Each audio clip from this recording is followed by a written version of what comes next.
I was born on June 12, 1997, almost 100 years after my family first came to the United States. A lot has changed since then, but then again, some things haven't changed at all. My 87-year-old Nani is my oldest living family member, and she'll tell you the story that started over a century ago in Pacino, Sicily.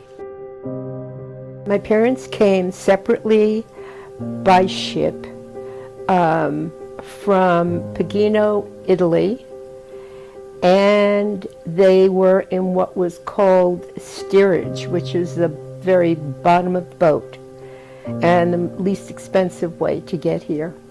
I think it was almost a month that they were on this ship. Both of them landed at Ellis Island, and it was just very poor. And I think that this is why they came to America, because they were told that the streets were lined in gold. I was born in 1927, and I was the fifth child of six. And I was fortunate in that when I was born, we were living in Jamaica, Queens. My parents had moved from New York and were able to buy a property which was a store that was on the lower level, and we lived above the store. And to the left of us, where the store was, they built an armory, and during the war that was used quite a bit. Now, I think I was about 14. It took me a while to really understand what was going on.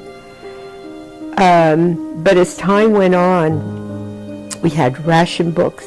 Everything was rationed. The sugar was rationed, shoes were rationed, tires, gasoline, meat. At 16, I joined the Women's Auxiliary Corps. What we did was we sold war bonds. We delivered stars to the families that had men, soldiers that were in the war. And there were these blue stars you would put in the window. The blue stars indicated you had someone fighting.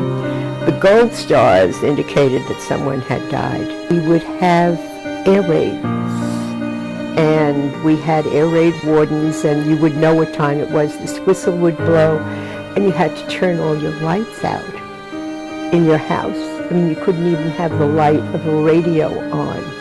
And if you did, someone would come knocking on your door and telling you, you really have, it's blackouts.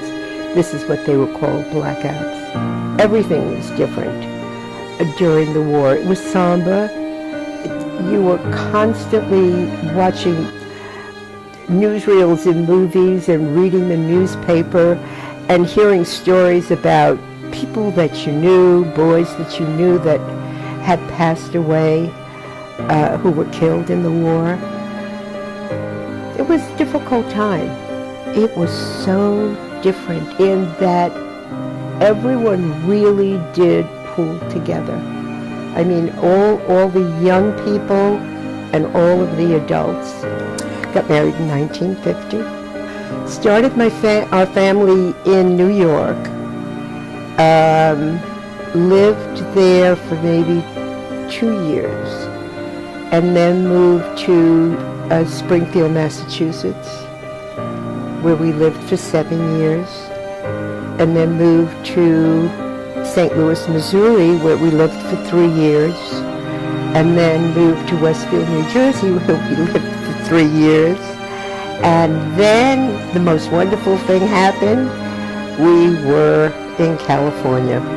Even my husband and myself as a family, I mean, we started out with struggling, but we were struggling along with everyone else.